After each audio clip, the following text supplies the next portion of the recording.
I think we're. I think I'm. I think you can hear me now. That was really weird. Um, it kind of defaulted to something else there. Okay. All right. So I am here. I am live, and we have a few storms coming in tonight, as you can see on the radar.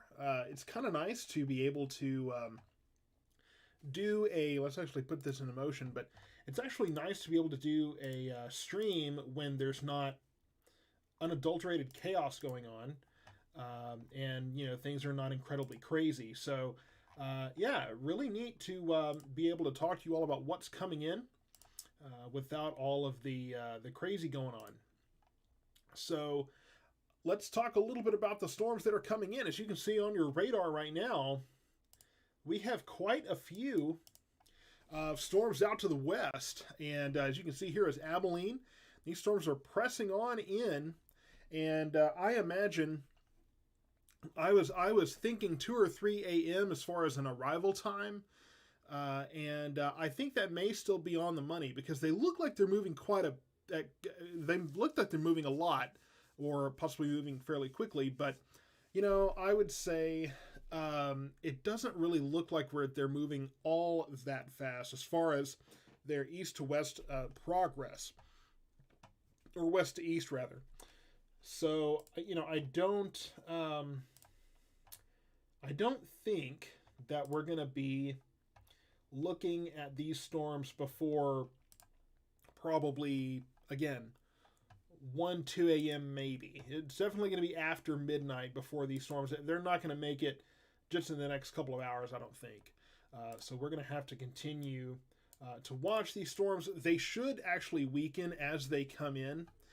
And we do not right now have any severe watches for our area. And I'm looking off camera because in a little bit we're actually going to look at some of what happened yesterday, because we found out that yesterday was a little more action packed than maybe we thought.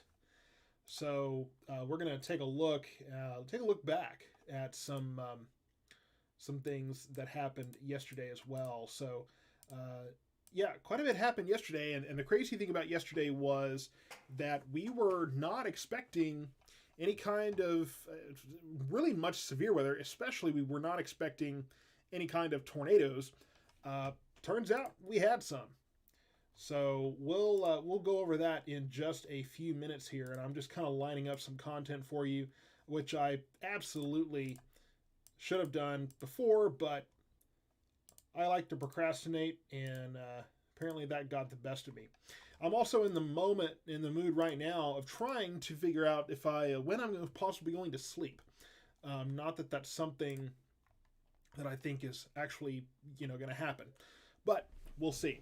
So we have these storms coming in from the west. Let's zoom in just a little bit, kind of give you a better idea of where we are in relation to everything. Here's Waxahachie. Here is Ellis County. And moving in through Breckenridge, Moran, down to Winters right now, through Graham, and approaching Eastland, Cisco, moving into Ballinger, Coleman, and Mineral Wells up to Bridgeport.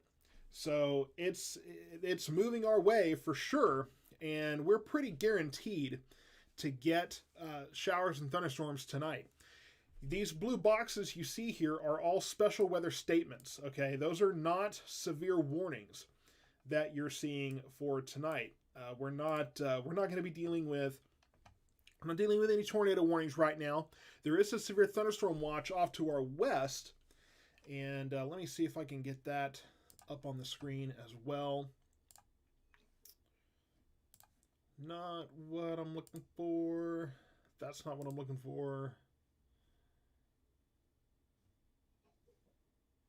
I always struggle to find it for some reason. Here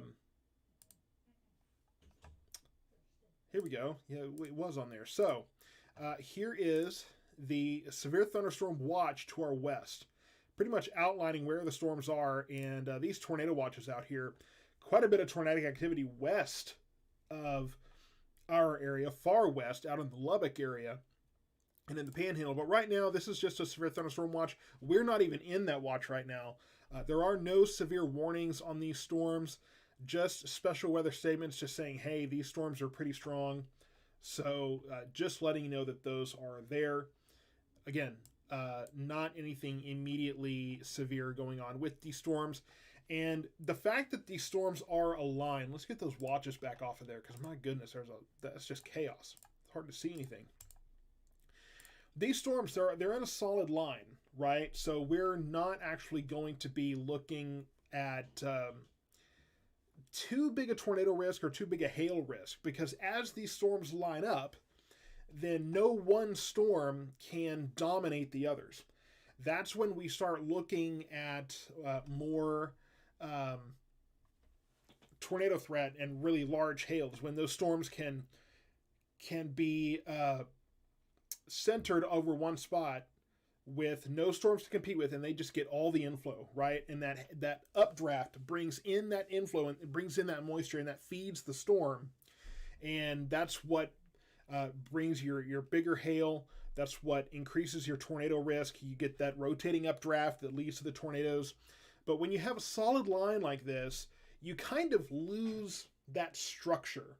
And so I don't look to see much of a tornado threat. Of course, we didn't have much of a tornado threat yesterday, and boy, did that turn into a whole mess.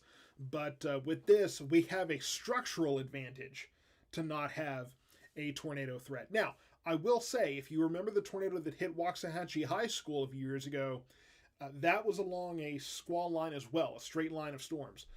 Sometimes you're going to have those real brief spin-ups, and that's kind of what we had yesterday. It was just those brief spin-up thunderstorms. And so, it's just a matter of watching these things, keeping an eye on them, making sure that they don't misbehave too terribly bad. Zoom in just a little bit so you can see Ellis County right here, and obviously all the things moving our way. So that's what we're seeing, and you see a little bit of a gust front out ahead of them. One of the things we were watching, and if you follow Steve McCauley, you probably saw him mention this as well, that there were storms along the coast that kind of just hung out down there, and it kind of made it a little bit it was acting as a little bit of a variable because we weren't really sure how it was going to impact this round of storms. And if anything, it looks like maybe it's helping the storm move into a little bit more stable air because it prevented some of that Gulf moisture, some of that instability from flowing in. So we could be looking at a relatively stable air mass for these storms to arrive into, and you can kind of tell they're starting to weaken a little bit. This storm here, you see it's kind of losing its punch just a little bit. They will continue to weaken as they move in, so these storms may not even do much at all when they arrive. I can't tell you for sure if they're going to be severe or not. I can't tell you for sure what they're going to do, and we're just going to have to wait and see. And for the shirts, I am going to post the link because I know that folks are interested in that. Let's see if I can get this posted. And I've reached out to Helicity to see if I can actually get some kind of a partnership with them too, because, hey, I'm selling shirts left and right for them, so, we should get something. There is one severe thunderstorm warning. Looks like this storm right here. So you do have every now and again these independent storms that kind of break off, and those are the ones you really have to watch. But really, it looks like for our area, the big expectation is that we're going to get this solid line that should really kind of prevent too big a tornado threat. Now, obviously, I'm going to be watching. I'll be keeping an eye on all of this with you throughout the evening. I don't know how much sleep I'm going to get. I don't know if I'm going to sleep. But I do know somebody that works for Starbucks and can probably whip up a pretty good bit of caffeine for me early in the morning if needed. So might be paying a visit there. Let's take a closer look at these storms and just let me kind of pause this and And there's a couple of spots, possibly of some very heavy rain and possibly some small hail, just here moving into the Cisco area up to Breckenridge. But if we zoom into Ellis County, there's really nothing going on here. Let's switch radars to get a closer radar view right now. Switch over to the Burleson radar, and there's a lot of ground clutter and stuff, a lot of dust kind of getting blown around, but no rain here, no storms or anything like that. But you notice where this ground clutter is, you can definitely see the gust front out ahead of these storms, moving in, kind of blowing that out. So that's going to be kind of what we see first before these storms come in. We'll see that gust front hit, and we'll probably just have some gusty winds ahead of it.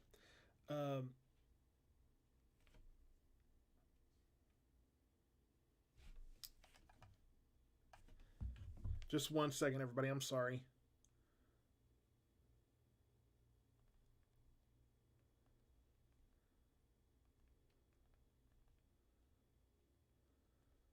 Okay, sorry about that. I had to take care of something. So we do have the gust front. I see somebody talked about that. I think in the chat there. Yes, that is a kind of a gust front, kind of an outflow boundary. So that is what we're watching as far as moving that stuff out of the way. So some of the dust and everything that's in the air, that gust front will help push all of that out. So I know a lot of people are asking about timing, which is why I wore the shirt. I mean, you know, I'm nothing if not cliche. And we're looking at these storms to arrive in our area around, I would say, 1 to 2 a.m. That's my guess. Between 1 to 2 a.m., I think is when we're going to see these storms starting to move into far western portions of Ellis County. That could change. It could slow up a little bit. It could speed up a little bit. We're not entirely sure, but we'll just have to wait and see what happens as the storms get closer. And you notice too that it's shaped a little kind of slanted here. So, you know, as it moves in, then sometimes that can impact the timing a little bit too, because it can be like, it's almost here, and then it, like, you know, it's moving in such a way that it's kind of like, okay, well, eventually it's going to actually move in, but it's just kind of, it stays close for a long time. So that may kind of impact the arrival time as well. But I'm thinking between 1 and 2 a.m. probably is when we're going to see most of this activity move in. But until then, we're just kind of quiet, and tomorrow we're going to be seeing even more rain moving in. We should have 2, maybe 3 rounds of rain tomorrow throughout the day, 1 possibly in the morning, 1 possibly in the evening. I think we may see some in the afternoon, but the flood watch has actually been extended to Friday at this point. So we're definitely going to be looking at quite a bit of activity over the next few days, and those flood-prone areas really need to be careful with the amounts of rain that we're going to be seeing, because we have already in some places reached 6, 7, even 8 inches of rain, and we could be seeing an upwards of 5 or 6 inches still. There is no telling what could happen there. And so let's take a look at some visuals from the storm that we received yesterday.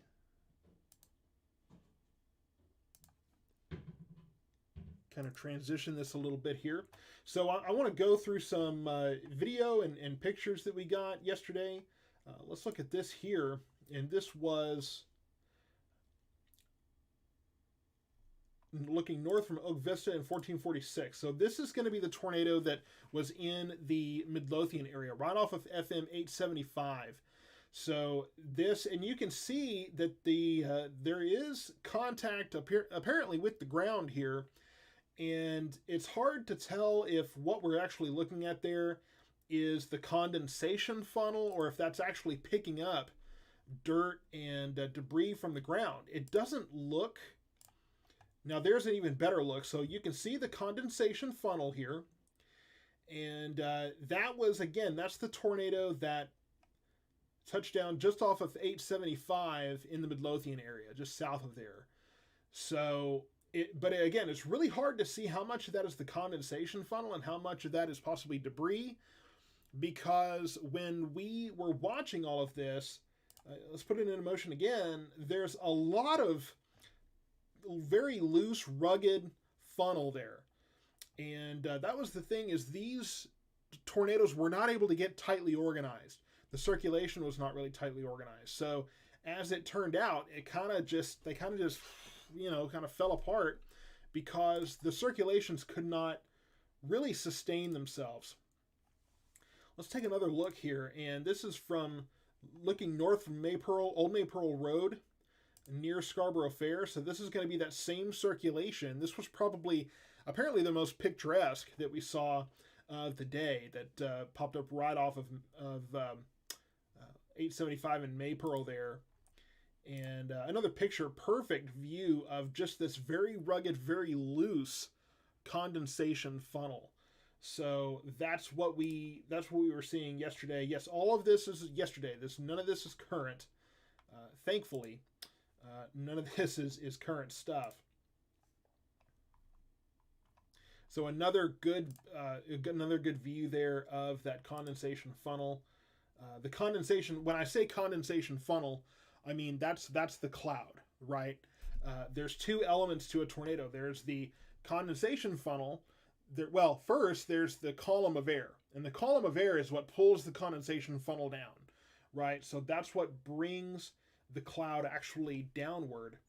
So there's two elements. You officially have a tornado when that wind funnel, or when that column of air hits the ground.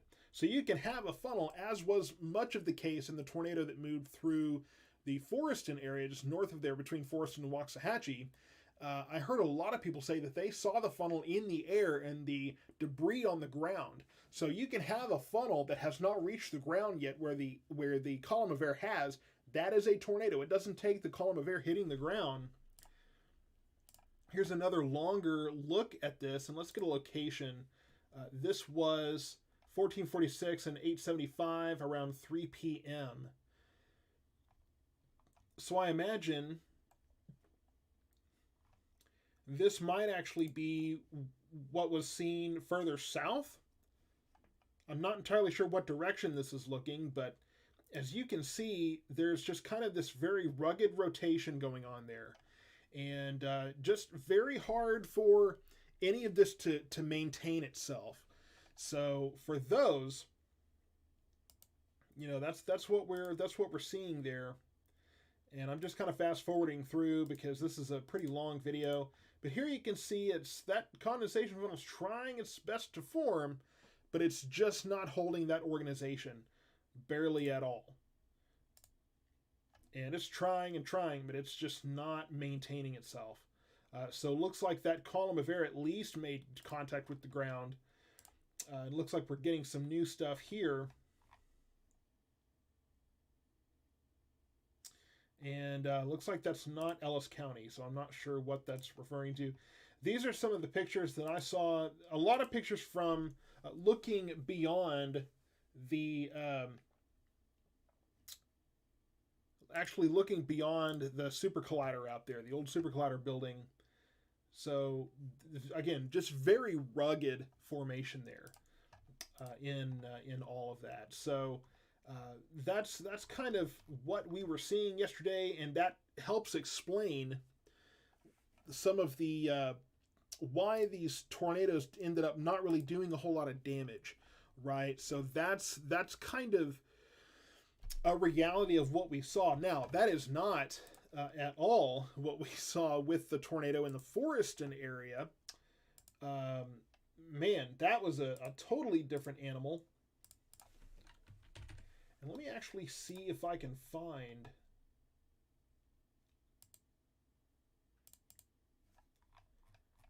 And I don't believe I have...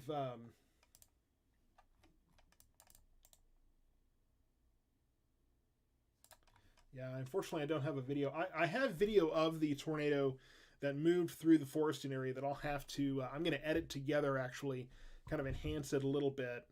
And I'll make sure that we bring that to you guys and I actually post that, because it can be quite a bit more educational and kind of reality ringing for people, if that's a term I can use, to see all that stuff actually happening. But again, here's all of this activity that's going to be moving in later tonight. And this is the stuff that we're going to be seeing probably again around 1 to 2 a.m. So that's what we're going to be looking at later tonight.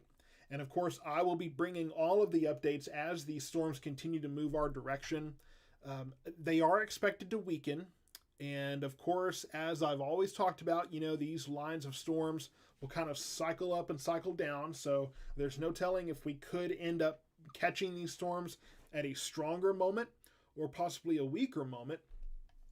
So there's kind of no telling exactly what we're going to see, but we do have this outflow boundary that is moving ahead of the storms. And as I talked about, we had those storms along the coastline down in the Houston area that kind of cut off some of the flow of the humidity and the moisture and the instability. So that could factor in as well. But I'll have more updates on this activity as we go through the evening. But for now, just expect showers and thunderstorms, a few which could be strong to severe, overnight tonight between 1 and 2 a.m., just sometime after midnight, and then more rounds of rain as we go into tomorrow.